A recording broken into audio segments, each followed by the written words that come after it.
Congress BJP ಒಂದೇ ನಾಡಿನ ಎರಡು ಮುಖಗಳು. ಅವರು ಒಬ್ಬರ ಮೇಲೆ ಒಬ್ಬರು ಪ್ರೆಸಿಡೆನ್ಸಿ ಹಾಕಿಕೊಂಡು ಈ ಸಮುದಾಯಗಳನ್ನು ಶೋಷಿತರಾಗಿಕೊಂಡು ಅವರನ್ನು ತುಳಿಯುವಂಥ ಕೆಲಸ ನಡೀತಾ ಇದೆ. ಸ್ನೇಹಿತರೆ ನಮಸ್ಕಾರ. ನೀವೇನಾದ್ರೂ ಆಫೀಸ್, ಅಂಗಡಿ, ಹೋಟೆಲ್ ಅಥವಾ ಮನೆಯಲ್ಲಿ ಇಂಟೀರಿಯರ್ ವರ್ಕ್ ಏನಾದ್ರೂ ಮಾಡಿಸಬೇಕು ಅಂತಿದ್ದೀರಾ? ಹಾಗಾದ್ರೆ ತಪ್ಪದೇ ಈ ರೀಲ್ನ ಸೇವ್ ಮಾಡ್ಕೊಳ್ಳಿ. ನಮ್ಮ ಬಂಗಾರಪೇಟೆ ಪಟ್ಟಣದ ಕೆಜಿಎಫ್ ರಸ್ತೆಯಲ್ಲಿರುವ ದೇಶಿಹಳ್ಳಿಯಲ್ಲಿ RR ಕನ್ವೆನ್ಷನ್ ಹಾಲ್ ಪಕ್ಕದಲ್ಲಿರುವ ಶಕ್ತಿ ಇಂಟೀರಿಯರ್ಸ್ ಅಂಡ್ ಕನ್ಸ್ಟ್ರಕ್ಷನ್ಸ್ ಇವರು modular kitchen, wardrobe, cupboard, TV unit ಈ ಎಲ್ಲಾ ರೀತಿಯ ಕಂಪ್ಲೀಟ್ ಇಂಟೀರಿಯರ್ ವರ್ಕ್, ಅದು ಸಹ ಮಾಡರ್ನ್ ಡಿಸೈನ್, ಮಾಡರ್ನ್ ಮೆಥಡ್ ಅಲ್ಲಿ ರೀಸನಬಲ್ ಪ್ರೈಸ್ ನಲ್ಲಿ ಮಾಡಿಕೊಡ್ತಾರೆ. ಹೆಚ್ಚಿನ ಮಾಹಿತಿಗಾಗಿ ಸ್ಕ್ರೀನ್ ಮೇಲಿರುವ ನಂಬರ್ಗೆ ಕರೆ ಮಾಡಿ. ಸರ್ವೋಚ್ಚ ನ್ಯಾಯಾಲಯದ ತೀರ್ಪು ಸ್ವಾಗತಾರ್ಹ. ಸೂಲಿಕುಂಟೆ ರಮೇಶ್.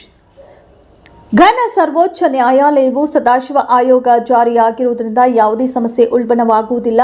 ಅವುಗಳನ್ನು ರಾಜ್ಯ ಸರ್ಕಾರ ಪರಾಮರ್ಶೆ ಮಾಡುವುದರ ಮೂಲಕ ಅನುಷ್ಠಾನಕ್ಕೆ ತರಬೇಕು ಎಂದು ತೀರ್ಪು ನೀಡಿರುವುದು ಸ್ವಾಗತಾರ್ಹ ಎಂದು ದಲಿತ ಸಂಘರ್ಷ ಸಮಿತಿ ಕರ್ನಾಟಕ ರಾಜ್ಯ ಸಂಚಾಲಕರ ಸೂಲಿಕುಂಟೆ ರಮೇಶ್ ಅವರು ಅಭಿಪ್ರಾಯಪಟ್ಟರು.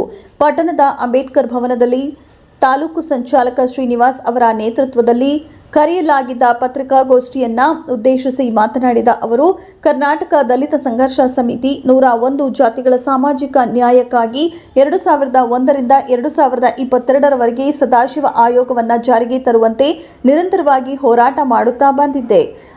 ಅದರ ಪ್ರತಿಫಲದಿಂದಾಗಿ ಇಂದು ಘನ ಸರ್ವೋಚ್ಚ ನ್ಯಾಯಾಲಯ ಸದಾಶಿವ ಆಯೋಗವನ್ನು ಅನುಷ್ಠಾನಗೊಳಿಸಿರುವುದರಿಂದ ಯಾವುದೇ ಸಮಸ್ಯೆಗಳು ಉದ್ಭವಿಸುವುದಿಲ್ಲ. ಈ ನಿಟ್ಟಿನಲ್ಲಿ ಆಯಾ ರಾಜ್ಯ ಸರ್ಕಾರಗಳು ಜಾರಿಗೆ ತರಬಹುದು ಎಂದು ತೀರ್ಪು ನೀಡಿದೆ. ಆದ ಕಾರಣ ಈ ಕೂಡಲೇ ಮುಖ್ಯಮಂತ್ರಿಗಳಾದ ಸಿದ್ದರಾಮಯ್ಯನವರು ತುರ್ತು ಅಧಿವೇಶನವನ್ನ ಕರೆದು ಸದಾಶಿವ ಆಯೋಗವನ್ನ ಜಾರಿಗೆ ತರಬೇಕು ಎಂದು ಆಗ್ರಹಿಸಿದರು. ಕಾಂಗ್ರೆಸ್ ಸರ್ಕಾರ ದಲಿತರ ಶ್ರೇಯೋಭಿವೃದ್ಧಿಗಾಗಿ ಬಳಕೆ ಮಾಡಲಾಗಿದ್ದ ಎಸಿಪಿ ಮತ್ತು ಟಿಎಸ್ಟಿ ಹಣವನ್ನು ತನ್ನ ಗ್ಯಾರಂಟಿ ಯೋಜನೆಗಳಿಗೆ ಬಳಕೆ ಮಾಡಿಕೊಂಡಿದೆ ಮತ್ತು ವಾಲ್ಮೀಕಿ ನಿಗಮದ 187 ಕೋಟಿ ಹಣ ದುರ್ಬಳಕೆ ಮಾಡಿಕೊಂಡು ಭ್ರಷ್ಟಾಚಾರದಲ್ಲಿ ಮುಳುಗಿದೆ ಎಂದು ಆಕ್ರೋಶ ಹೊರಹಾಕಿದರು.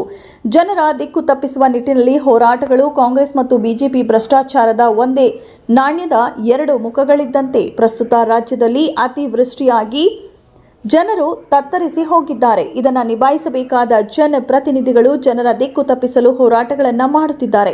ಒಂದು ಕಡೆ ಕಾಂಗ್ರೆಸ್ ಪಕ್ಷದ ಭ್ರಷ್ಟಾಚಾರದ ವಿರುದ್ಧ ಬಿಜೆಪಿ ಪಾದಯಾತ್ರೆ ಹಮ್ಮಿಕೊಂಡಿದ್ದರೆ, ಮತ್ತೊಂದೆಡೆ ಕಾಂಗ್ರೆಸ್ ಪಕ್ಷ ಬಿಜೆಪಿಯ ಅಧಿಕಾರಾವಧಿಯಲ್ಲಿ ನಡೆದಂತಹ ಹಗರಣಗಳನ್ನು ತನಿಖೆ ನಡೆಸಲು ಒತ್ತಾಯಿಸಿ ಜನಾಂದೋಲನ ಕಾರ್ಯಕ್ರಮವನ್ನು ಹಮ್ಮಿಕೊಂಡಿರುವುದು ಹಾಸ್ಯಾಸ್ಪದ ಎಂದು ಕಿಡಿಕಾರಿದರು.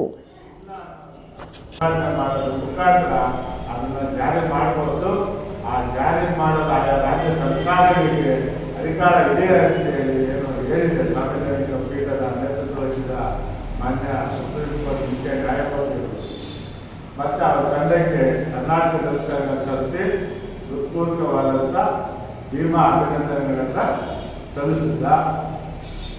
ಏನು ದಲಿತ ಸಂಘರ್ಷ ಸಮಿತಿ 20 ವರ್ಷಗಳ ಈ ನಿರಂತರ ಹೋರಾಟದಲ್ಲಿ ಪಿಕೆಟಿಂಗ್ ಮಾಡಿದ್ವಿ, ರಸ್ತೆ ತಡೆ ಮಾಡಿದ್ವಿ, ಮುಖ್ಯಮಂತ್ರಿಗಳ ಗೆರಾವ್ ಮಾಡಿದ್ವಿ, ಬೆಳಗಾವಿ ಅಧಿವೇಶನ ಮುತ್ತಿಗೆ ಹಾಕಿದ್ವಿ, ವಿಧಾನಸೌಧ ಮುತ್ತಿಗೆ ಹಾಕಿದ್ವಿ, ಅದರ ಹೋರಾಟದ ಸಂದರ್ಭದಲ್ಲಿ ಕೇಸುಗಳು ಹಾಕಿಸ್ಕೊಂಡಿದ್ದೀವಿ. ಸುಮಾರಷ್ಟು ತ್ಯಾಗ ಮಾಡಿ ಸತತ ಹೋರಾಟ ಮಾಡೋದ್ರಿಂದ ಇವತ್ತು ಸುಪ್ರೀಂ ಕೋರ್ಟ್ ಏನಾದರೂ ಅಸ್ತವಿದೆ ಅದನ್ನು ಕರ್ನಾಟಕ ಸರ್ಕಾರ ನಡೆಸಿ ಹೇಳ್ತಿದೆ. ಈ ಕೂಡಲೇ ವಿಶೇಷ ತುರ್ತು ಅಧಿವೇಶನ ಕರೆದು ಏನು ಗೌರವಾನ್ವಿತ ಸುಪ್ರೀಂ ಕೋರ್ಟ್ ತೀರ್ಪನ್ನು ಪರಾಮರ್ಶೆ ಮಾಡಿ ಅವ್ರು ಹೇಳಿದಂತೆ ಏನು ಆರ್ಟಿಕಲ್ 341, 342 ಅದ್ರ ಒಳಗಡೆ ಇದನ್ನು ತಂದು ಶೆಡ್ಯೂಲ್ಡ್ ಲೈನಲ್ಲಿ ತಂದು ಅದರಂತೆ ಆ ಸದಾಶಿವ ಆಯೋಗವನ್ನು ಏನಿದೆ ಅದನ್ನು ಯಥಾವತ್ತು ಜಾರಿಗೊಳಿಸೋದಕ್ಕೆ ಬದ್ಧತೆಯನ್ನು ಪ್ರದರ್ಶನ ಮಾಡಬೇಕು ಮಾನ್ಯ ಸಿದ್ದರಾಮಯ್ಯನವರು ಅಂತೇಳಿ ಈ ಮೂಲಕ ನಾನು ಸರ್ಕಾರವನ್ನು ಪ್ರಶ್ನೆ ಒತ್ತಾಯಿಸ್ತಾ ಇದ್ದೇನೆ. ಕಾರಣ ಇಷ್ಟೇ, 101 ಜಾತಿಗಳು ಆರ್ಥಿಕವಾಗಿ ಸಮಾಜದಲ್ಲಿ ಇತರೆ ವರ್ಗಗಳೊಂದಿಗೆ ಸಮಾನತೆ ಸಾಧಿಸುವುದರಲ್ಲಿ ವಿಫಲ ಆಗಿದೆ, ಮತ್ತೆ ಉದ್ಯೋಗ ಪಡೆಯುವುದರಲ್ಲಿ ವಿಫಲ ಆಗಿದೆ, ಆರ್ಥಿಕ ಸಬಲೀಕರಣದಲ್ಲಿ ವಿಫಲ ಆಗಿದೆ. ಎಲ್ಲ ರಂಗದಲ್ಲೂ ಇದು ಶೋಷಿತ 101 ಜಾತಿಗಳು ಹಿನ್ನಡೆಯಾಗಿದೆ. ಕಾರಣ ಏನು, ಸಂವಿಧಾನ ಯಥಾವತ್ತಾಗಿ ಜಾರಿ ಆಗಲಿಲ್ಲ, ಅದರ ಸವಲತ್ತುಗಳು ಅದರ ಆಶಯಗಳಿಗೆ ಸಮುದಾಯಗಳಿಗೆ ಸೇರ್ತಾ ಇಲ್ಲ ಅಂತೇಳಿ ನಮ್ಮ ಒಂದು ನೋವು ಧ್ವನಿ ಹೋರಾಟವಾಗಿ ಆಯೋಗವಾಗಿ ಈಗ ಸುಪ್ರೀಂ ಕೋರ್ಟ್ ಸಾಮರ್ಥ್ಯ ಕೊಟ್ಟಿರೋದ್ರಿಂದ ಈ ಸಂದರ್ಭದಲ್ಲಿ ಈ ರಾಜ್ಯದಲ್ಲಿ ಪ್ರತಿಷ್ಠಿತ ವಾತಾವರಣ ಇದೆ. ದಲಿತ ಸಮುದಾಯಕ್ಕಾಗಿ ಮೀಸಲಿಟ್ಟಿರ್ತಕ್ಕಂಥ ಕಳೆದ 10 ವರ್ಷಗಳಿಂದ SCP TSP ಹಣನ ಮೀಸಲಿಟ್ಟಿದ್ದು, ಅದರಲ್ಲಿ ಕಾಲು ಭಾಗದಷ್ಟು ಹಣ ಕೂಡ ಆ ಸಮುದಾಯಕ್ಕೆ ತಲುಪಿಲ್ಲ. ಅದನ್ನು ಅನ್ಯ ಕಾರಣದಿಂದ ಬರೆದುಕೊಂಡು ಅದನ್ನ ಬೇರೆ ಬೇರೆ ಕಾರಣಗಳು ಕೊಟ್ಟು ಮರಮಾಚಿ ಅಂತ ಕೆಲಸ ಮಾಡ್ತಾ ಇದೆ.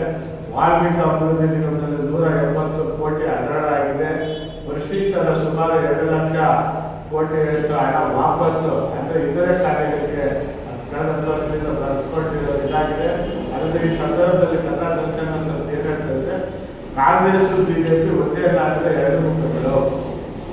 ಅವರು